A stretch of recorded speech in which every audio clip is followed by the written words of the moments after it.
Então vamos lá? Bom, a maior parte dos sardinhas aqui tem me perguntado se os fundos imobiliários estão baratos, se chegou a hora de comprar fundos imobiliários. Isso, por mais que pareça uma resposta extremamente simples, como é para ações em alguns momentos, não é tão simples quando a gente está falando de fundos imobiliários. Hoje aqui a gente vai falar sobre tudo isso e sobre o que eu penso do momento e etc. Se existe uma coisa que subiu de preço na pandemia, Wander, foram o quê? Os imóveis, cara. Não tem nada que subiu tanto de preço quanto o aluguel imóvel.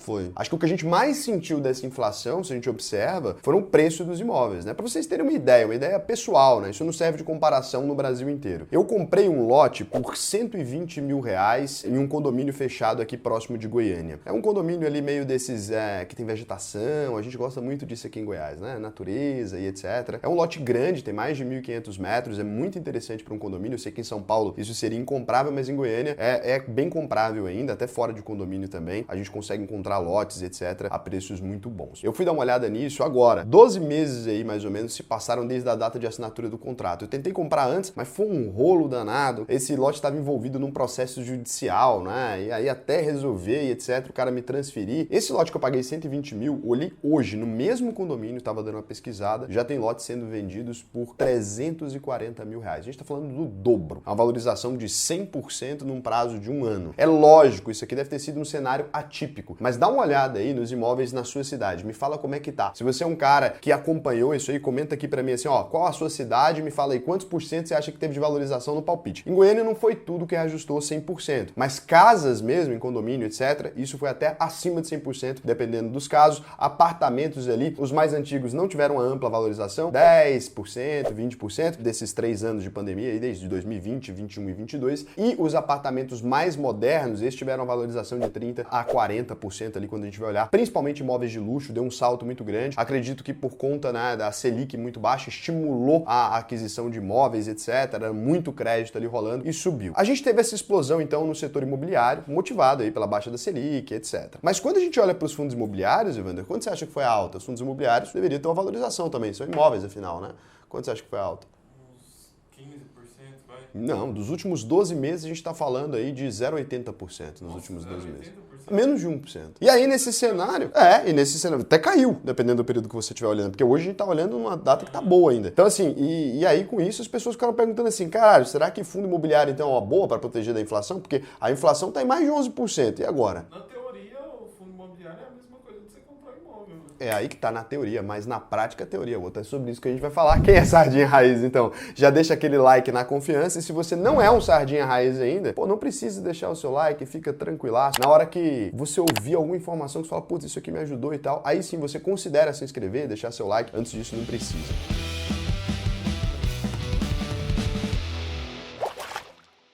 Se a inflação no Brasil, então, tá 11%, os fundos imobiliários se valorizaram 0,80%, o fundo imobiliário tá perdendo feio para a inflação, é chulapada, é chulapada. Agora, o que acontece aqui? Porque, Raul, em tese, os fundos imobiliários não são imóveis, eles se reajustam pela inflação? A gente precisa entender alguns pontos. A primeira coisa é que os fundos imobiliários começaram a ter uma boa gestão, é um produto muito novo, lembra aí 2011, né? Então é um produto muito novo, eles começaram a ter uma gestão melhorzinha aqui em 2015, 16 ou 16, 17, que a gente pode dizer que aqueles fundos que estavam sendo constituídos ali, que estavam começando a alocação desse patrimônio, estavam começando a amadurecer, começaram a ter uma gestão um pouco melhor, a gestão ativa, né? Porque antes disso a gente falava de gestão passiva de fundos ali. Então foi aí que começou esses mandatos, né? Depois da montagem de portfólio e etc. E a gente ainda não viu muitos desinvestimentos ainda, também é um critério que a gente precisa entender. A ideia é que sim, os fundos imobiliários consigam acompanhar no longo prazo a inflação. Ele compra o imóvel ali, ele vai carregando esse imóvel, ou o fundo de desenvolvimento vai vender ele durante o período de construção, depois ele vai vender e a gente vai ver essa rentabilidade acontecer, ou o fundo comprou um imóvel ali, alugou ele durante um tempo, depois vai fazer um desinvestimento, vai te devolver o dinheiro e vai estar corrigido ali de alguma maneira para aquele imóvel. Isso é um ponto que vai acontecer muito provavelmente. Agora, não deu tempo ainda desse ciclo se completar. Na prática, os imóveis não tem como não ter essa correlação com a inflação, né? Eles têm que se valorizar junto com a inflação, porque quando a gente fala de fundo imobiliário, a gente não está falando de ação, a gente não está falando de outra coisa, a gente está falando ali de necessariamente imóveis imóveis iguais a esse aqui, alugados para as pessoas, o aluguel aumentou, o preço desses imóveis aumentou. Como, né, que não vai refletir isso no valor patrimonial, por exemplo? Só que enquanto você está aqui com sua cota, a cota ali está sendo negociada na Bolsa de Valores. Então, especuladores também estão negociando aquelas cotas e eles podem jogar ela para baixo no momento de crise. Obviamente, uma pessoa que estava investindo em fundo imobiliário ali, ou mesmo um fundo de investimento que tem que entregar certa rentabilidade ali para o cliente dele, ele pode olhar para aquele cenário no meio de uma crise e falar, cara, eu vou pegar meu dinheiro de volta, né? Vou tirar esse dinheiro do mercado financeiro, ou porque eu preciso usar o dinheiro, ou porque eu tô com medo.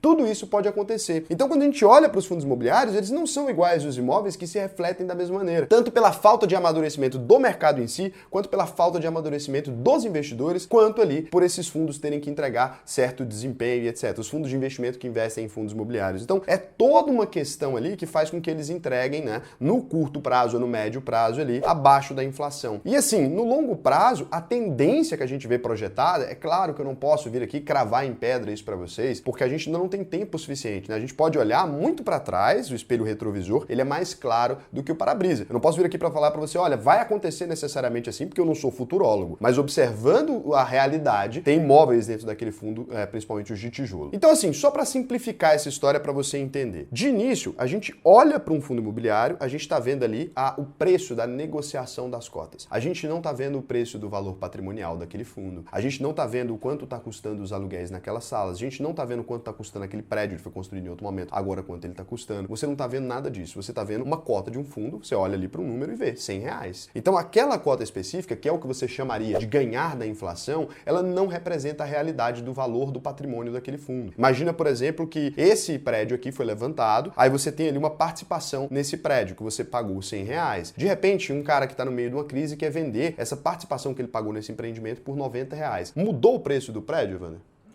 Não, né? Porque a gente olha para o prédio, ele está do mesmo jeito. A gente olha para o prédio, os aluguéis aumentaram. A gente olha para o valor do prédio, talvez ele até tenha subido. E aqui a gente tem outro problema. Quando a gente fala do meu lotezinho, é muito fácil a gente ter um reajuste de valor. Uma coisa é, quantas pessoas no Brasil têm dinheiro para pagar R$300 mil de um lote? Agora, quantas empresas ou pessoas no Brasil têm dinheiro para comprar uma laje, sabe, um prédio inteiro, tá? Quantas pessoas têm dinheiro para comprar um prédio de 100 milhões, por exemplo, no meio da Faria Lima, ou de 150, 200, 250 milhões? Então são poucas pessoas. Você concorda que durante uma crise, né, de um momento negativo da economia, que essas empresas não estão fazendo esses investimentos e por isso aquele patrimônio ali necessariamente fica mais difícil de ser vendido? É um volume muito maior, é um dinheiro muito grande para alguma pessoa ter. Então é claro que quando a gente olha para o tempo das pessoas físicas ali, ele é muito diferente do tempo das empresas gigantescas e etc. que movem esse mercado. E esse é um aprendizado que as pessoas que estão investindo nesse tipo de produto ainda não tiveram. Então você vai ver muita gente começando a correr dos fundos imobiliários por medo do preço da cota. Com certeza vão perder dinheiro, porque o valor do patrimônio é diferente do valor do mercado. Então, o valor de mercado não tem nada a ver com o patrimônio que está atrelado ali. Ele tem muito a ver com o nosso sentimento, né? Isso é a mesma coisa que eu pegar e falar, olha, essa caneta aqui, ela é uma caneta legal e tal, quanto você oferece nessa caneta? Aí você fala pra mim, eu ofereço R$100. Vamos supor que você é um cara emocionado, doido, foi com a cara dessa caneta, oferece R$100. Isso significa que essa caneta realmente vale R$100? Sendo que se eu for ali com esses R$100 que você me deu, quantas canetas eu consigo comprar, né? E canetas novas, e não necessariamente uma caneta já utilizada como essa aqui. Essa daqui tá miada.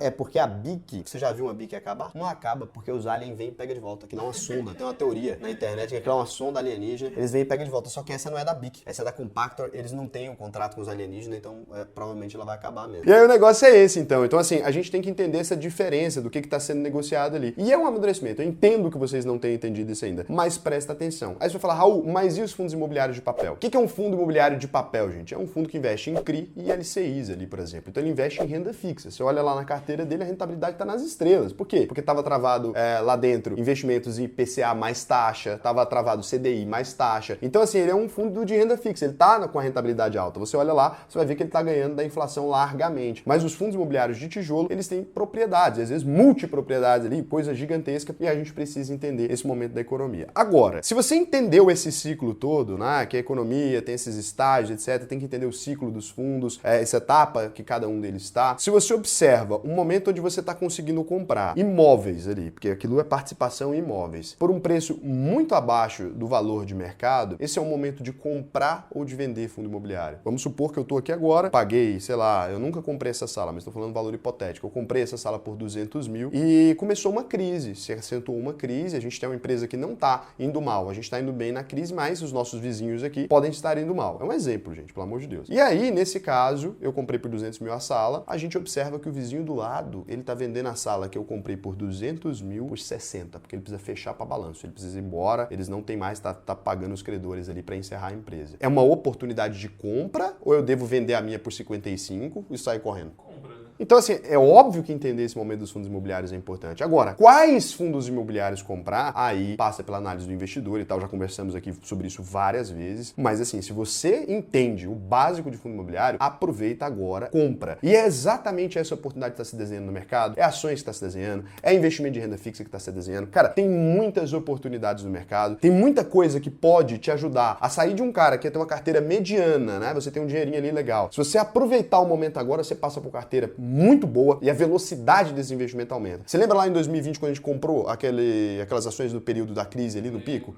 A gente chegou depois, em meses, a gente tava com a rentabilidade, tipo assim, 200 e pouco. Vê os vídeos aí, lá no Na Reta. E a galera ficava, ai, como que o Raul conseguiu essa porra? Cara, é exatamente aproveitando as oportunidades no momento certo. É parando de tentar fazer previsão. Reage à realidade. Quer aprender a reagir a essa realidade? Dia 19 e dia 20, os 2 dias que a gente vai estar aqui, eu vou fazer o evento A Proposta. Inclusive, vou fazer uma proposta pra você. Você vai escolher se você prefere desse lado ou do outro. Só pra quem estiver no evento, pode clicar aqui, A Proposta, .investidor Sardinha, já tá o link aqui embaixo, só pra você clicar. É de graça. Se inscreve, vem participar do evento. Eu já troquei uma ideia, fiz uma live com vocês, deu super certo, a gente bateu mais de 3 mil pessoas ali, assistiram, né? Na verdade, foi 1.800 ao vivace ali, passaram pela live mais de 70 mil. Então, assim, foi um papo que eu entendi que vocês precisam disso. Então, assim, vou pegar na sua mão, vou te levar para um caminho muito bom, vou tentar ser a pessoa que tá aqui para você nesse momento. Se inscreve no evento, é gratuito, você não vai pagar nada para assistir. A gente vai trocar um papo ali no final do evento, vou fazer uma proposta para todo mundo que estiver lá, incluindo você aí. Um beijão para você, até o próximo vídeo. Espero que vocês tenham gostado aqui, um vídeo mais descontraído, só pra gente trocar essa ideia.